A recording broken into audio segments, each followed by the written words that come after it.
예, 방금 보신 것처럼 이재명 민주당 대표가 전술핵 재배치에 대해서 굉장히 부정적인 그런 얘기를 하면서 글쎄 얼마 전에는 일본과 그리고 미국 그리고 한국이 동해상에서 훈련한 거에 대해서 친일 국방이라고 그런 소리 하던데 참 답답하죠. 이런 와중에 푸틴, 러시아의 독재자 푸틴이 북한의 핵을 거론을 하면서 한국을 협박하는 그런 발언을 쏟아냈습니다. 이걸 도대체 어떻게 봐야 되는지 화요일 논평 박진기 교수님과 함께 해보겠습니다. 교수님 어서 오십시오. 안녕하십니까? 저는 이 푸틴의 이 발언 듣고서 네. 이거 약간 겁나는데 라는 생각이 들었거든요. 이걸 우리가 어떻게 받아들여야 될까요? 일단 요 사태죠? 사태라고 해야 되나? 이거의 시작은 네. 그 10월 27일 날 발다이 클럽회의라는 러시아 싱크탱크 그 모임 예. 같은 게 있는데 예. 거기서 우리 그 김웅종 대외경제 정책연구원장님께서 예, 다음 장 좀 화면을 예. 좀 보여주시면서 하시죠. 예. 예. 넘어갔나요? 네. 잠시만요. 잘못 누르셨습니다. 예. 네, 김웅정 대외경제 정책연구원장님께서 예. 대만을 둘러싼 중국과 미국의 긴장이 고조되고 있고 북한의 핵미사일 개발에 대해서는 의견이 어떻겠습니까라고 푸틴에게 질문한 거예요. 질문을 해서 나왔던 말이군요. 질문했는데 그러면은 이 푸틴이 그 자리에서는 그거에 대해서 특히 중국과 미국 관계는 중요하니까 이게 좀 설명이 되는데 느닷없이 만약에 계속 이런 식으로 한국이 우크라이나에 무기와 탄약을 제공하면 우리도 가만히 있지 않겠다. 예. 우리도 북한의 핵 개발 및 뭐 이런 군사적 협력을 하겠다는 걸 얘기를 해버린 거예요. 예. 그렇다면 푸틴이 그런 거죠. 그러면 우리가 한다면 한국 어떻게 할 것이냐 이런 협박을 한 거죠. 그렇죠. 따라서 그때 대통령께서도 지금 현재 윤석열 대통령도 그건 국가의 주권 문제라고 얘기를 하셨고요. 그건 분명히 주권 문제이고. 근데 이게 푸틴이 상당히 오판이고 문제가 있는 게 제가 보기에는 굉장히 지금 궁지에 몰린 상태예요. 푸틴 자체가. 푸틴의 저 발언이 궁지에서 나온 것이다. 예, 예. 근데 궁지에 몰린 상태에서 느닷없이 나온 얘기인데 사실적으로 이 러시아가 대북 그 군사협력이나 핵 개발에 대해서 우리한테 이렇게 얘기하고 네. 푸틴이 그걸 실제로 실행한다고 얘기하도록 그런 엄포에 불과하고 실제로 무의미하죠. 그런가요? 왜냐하면 그 간에 6.25 전쟁 이후에 러시아는 언제나 북한 편이었습니다. 네네. 그리고 현재 북한에 있는 모든 거의 대부분의 무기체계는 러시아 무기체를 기반으로 두고 있거든요. 그리고 최근에 앵커님께 아시다시피 뭐 사실인지 그거는 좀 반명했지만 김정은이 10만 명을 제공했다는 얘기했잖아요. 예. 기억나시죠? 그럴 정도로 러시아 북한 간에 그런 관계인 거예요. 그런데 느닷없이 한국 정부에 대해서 그렇게 협박한다는 얘기는 오히려 제가 푸틴이 궁지에 몰렸다 표현한 이유가 왜냐면은 제가 만일 푸틴이라면 오히려 잠시만요. 예. 다음 장으로. 네, 3장으로 갔습니다. 예. 안 넘어가네요. 너무 많이 넘어간 예. 것 같은데요. 예. 예. 제가 만약에 푸틴이라고 하면 네. 차라리 북핵 개발을 못하게 협조할 테니 한국이 우크라이나 전에 개입하지 말라고 하는 게 더 논리적입니다. 그게 더 논리적이겠죠. 예. 그렇다면 푸틴으로서의 명분도 서는 거고 그렇죠. 우리가 실질적으로 어떤 군사적 협의에 있다면 그것도 차단할 수 있는 거고 푸틴 네. 입장에서는. 근데 우리 입장에서는 북한의 핵 개발을 러시아가 앞장서 못하게 한다. 그럼 우리한테도 이익되는 거겠죠. 네. 그런데 실제로 푸틴이 그런 얘기를 한 거는 굉장히 하수적인 얘기고요. 어. 굉장히 궁지에 몰린 데서 나온 그 말실수 차원의 굉장히 하수적인 발언이라는 거죠. 네네. 결정적으로 그동안에 러시아는 자국 안보를 위해서 북한을 우선시했습니다. 대한민국 네. 정부보단. 다만 경제를 한국화하는 거고 안보는 북한인 거죠. 과거에 문재인 정부 때 경제는 중국, 안보는 미국이라는 이런 얘기를 한 것처럼 그런 같은 개념인데요. 결국 이 러시아나 푸틴에 있어서의 북한의 역할은 미국과 일본 등 해양 세력의 대륙 진출을 막는 마지노선전이거든요. 그런 개념이기 때문에 푸틴 한반도 현실에 대한 인지도가 굉장히 떨어진다고 볼 수 있습니다. 예. 결정적으로 또 현재 우크라이나 관계를 봤을 때는 이 전황을 뒤집기도 굉장히 어려워요. 네. 그리고 현재 러시아의 징집병 자체 수준이 떨어지고 군수물자 수준이 굉장히 심각합니다. 특히 라스푸티차가 조만간 끝나고 나면 네. 진짜 동정기가 되면 아마 러시아군의 악몽이 시작되지 않을까.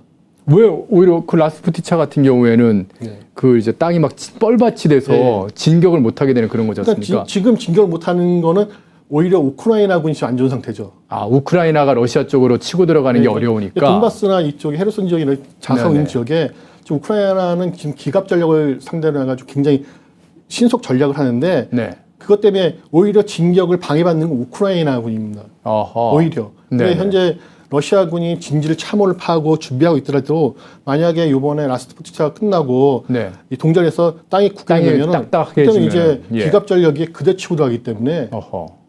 이제 러시아는 오히려 굉장히 어려운 시기가 될 수밖에 없는 겁니다. 오히려 그렇군요. 예, 예. 그리고 실제 현재 유럽 상황에서 미국이 그 전술핵을 배치한다고 얘기했고 예. 얘기했죠. 예. 얘기했고 전략 핵 폭격기도 지금 비행을 하고 있습니다. 그리고 실제적으로 101 공정사단도 인근 주변 국가에 배치를 했고요. 네. 101 공정사단이라는 건 유명한 미국의 가장 대표적인 뭐 델타 포스나 실팀이라는 정규군에서는 가장 최정화된 부대이기 때문에 그리고 최정예 최정- 사단이군요. 예, 예. 그래. 그래서 보통 영화에 뭐 라이언 일병구학이라는 것도 101 공정사단이었습니다. 아, 그렇군요. 진짜 그러네요. 예.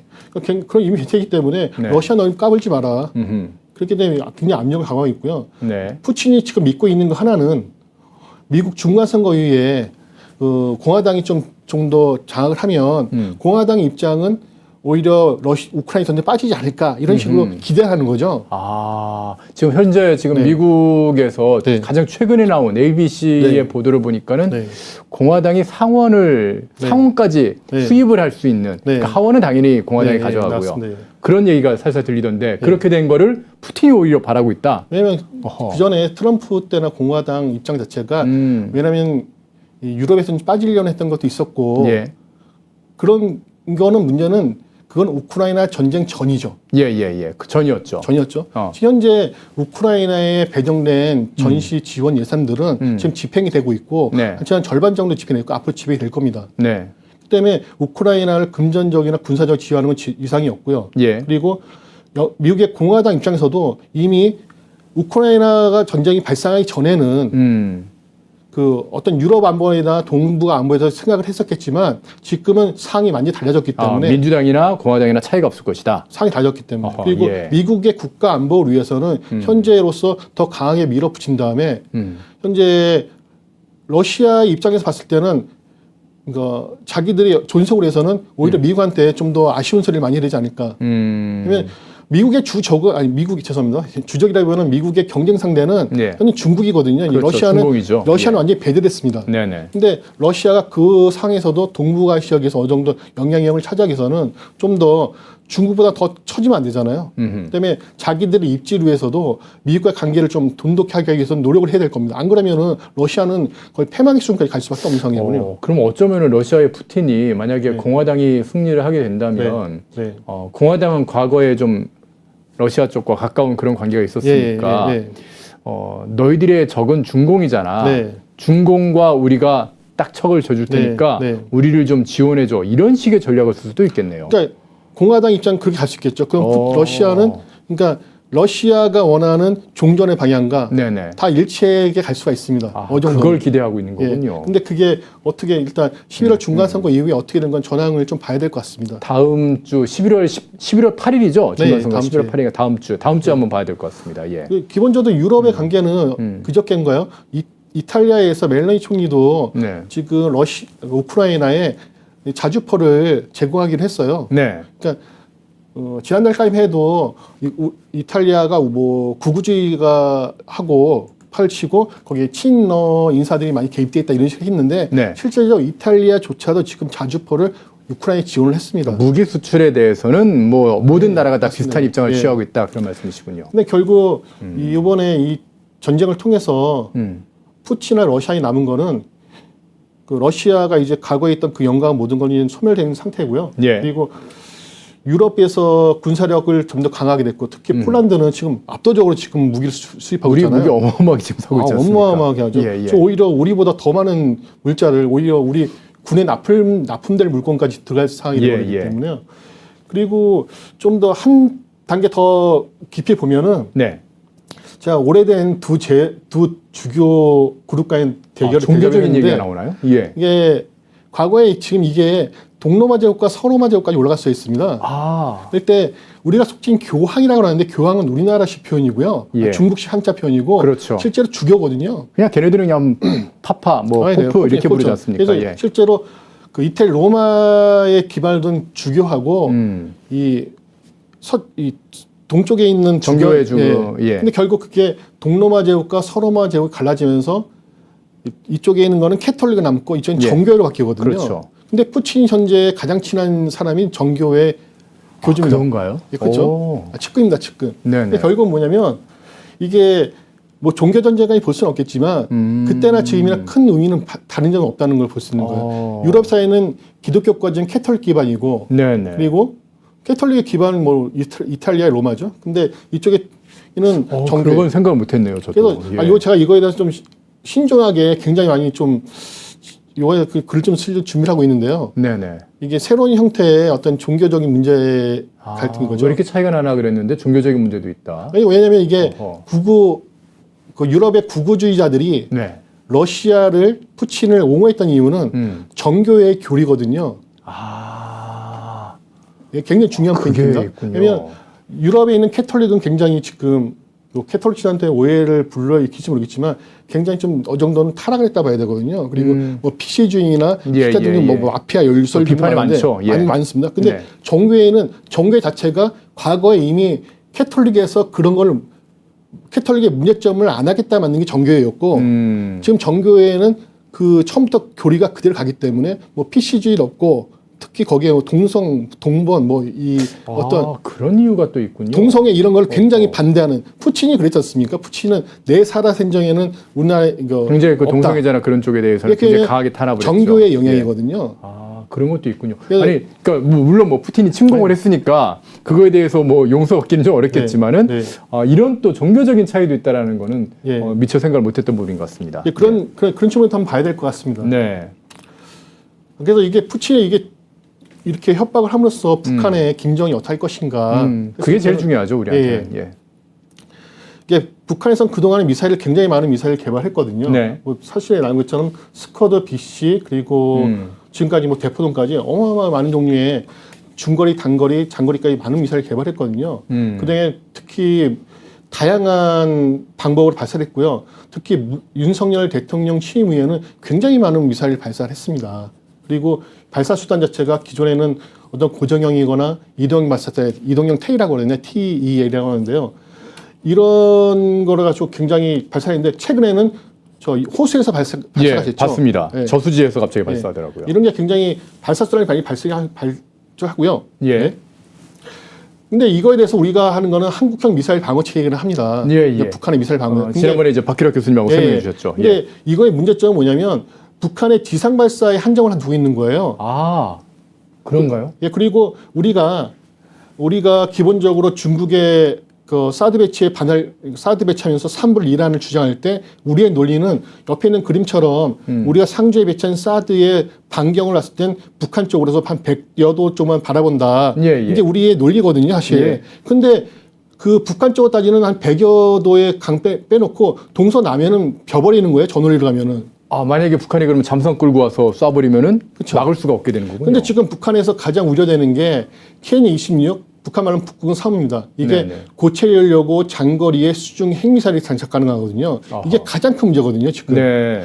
고정자 사살은 언제든지 타격이 가능한데 수중 사살은 굉장히 어려운 문제입니다. 어허. 그래서 기본적으로 우리가 북한에서는 킬체인과 KMPR을 가지고 어떤 대량 그 보급도 할 수 있겠지만 네. 기본적으로 방어가 가능해야 되거든요. 그렇죠. 근데 이 방어를 강화해서는 중요한 게 미사일에 대한 개념이 있어야 돼요. 이게 미사일을 방어하기 위해서 가장 중요한 게 RCS, 레이더 크로스 섹션이라는데 예. 그 미사일의 그 원형 추 모양이잖아요. 예. 그래서 실제로 레이더에서는 앞쪽 부분은 굉장히 그 반사가 낮고 측면이 굉장히 강합니다. 그렇죠. 아무래도 면적이 그쪽에 더 넓을 테니까요. 예, 그렇죠. 그렇죠. 예. 아니, 상식적인 문제인 거죠. 네네. 근데 이걸 만약에 북한에 있는 본토에서 쐈을 경우 이 상주 지역하고 이 해상에 함정을 넣었을 때 차이가 죄송합니다. 보시면은 실제로 그 현재까지 사드 위주로 가면은 그 측면에서 측정하는 그 레이더를 치면 그게 이게 안 되는 거예요. 그리고 요격이 안 되는 거고. 그러니까 미사일을 쐈을 때 앞에서 잡으려고 하면은 너무 작고, 예. 근데 옆에서 잡으면은 컨택 쉽죠. 확실하게 크게 큰 모습을 잡을 수 있다는 말씀이시군요. 그리고 발사 수단 자체가 고정 자산이 아니라 지금 수중 자산으로 바뀌었기 때문에요. 예. 그 때문에 우리가 언제 어디서 날아올지 모르기 때문에 실제로 이번에 그 정조대함이라고 지금 이지스 배치 최신의 함이죠. 나왔는데 이게 이 베이스라인 9C2의 BMB-5입니다. 이게 뭐냐면은 그 탄도탄을 요격할 수 있는 기능이 있는 거예요. 그 전까지 있는 이지스 하면 그런 기능이 없습니다. 그렇군요. 이거 이번에 처음 들어가는데 문제는 여기에 탄탄 유격 미사일이 없어요. 요격 미사일이 없어요? 예, 그러니까 레이더는 아무 소용이 없는데. 레이더는 아마 이지스 함정이 전 세계 미국, 일본보다 더 좋은 레이더 성능을 보유하면서 불구하고 실질적으로 그 요격할 수 있는 미사일이 없는 거죠. 그러니까 이게 문제가 SM3가 도입하냐 아니냐 이거는 여러 가지 설왕설래가 있습니다. 그래서 기본적으로 현재까지는 사드를 유증하는데 조금 전에 말씀드린 것처럼 북한의 타격 수단이 많이 바뀌었고 사드의 방향은 북쪽 방향이고 동서남해에 대해서 언제든지 북한의 공격 가능하고 그리고 잠수함이 있으니까요. 향후에 북중러 관계가 있을 때 이 한반도의 공격이 꼭 북한만이 있을 수는 없는 거예요.